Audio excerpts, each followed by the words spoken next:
देखु गत गुरुवार दिन 21 तारिख दिन नवरंगपुर जिला रायघर ब्लॉकर भारसंडी अंचल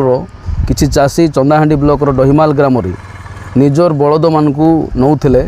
एवं से समय चंदाहांडी ब्लॉकर लुधुआपड़ा ग्राम ठारे बजरंग दल ना किसी असामाजिक युवक मैंने से अटक रखिक बलद सबको अटक रखिक गो चालान कर मिथ्या अभियोग कर जबरदस्ती मुंडे माने अठा बोलिकी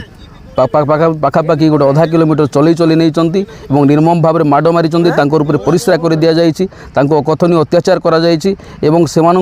मरणात्मक आक्रमण कर जहाँ सभ्य समाज में कौन प्रकार ग्रहणीय नुहे। एणु आम जो घटना घटी असामाजिक घटना घटी दृढ़ भाव में निंदा करुचु एवं गो सुरक्षा ना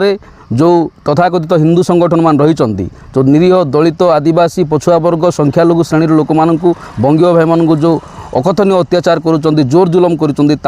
बर्दास्त कर तुरंत पुलिस प्रशासन उपरे हस्तक्षेप कर दोषी मान तुरंत गिरफ्त करूँ कड़ा कार्यानुष्ठान ग्रहण कर निश्चित भाव में आगामी दिन में नवरंगपुर जिले में एक विराट आंदोलन हो किए रोकी पारे ना।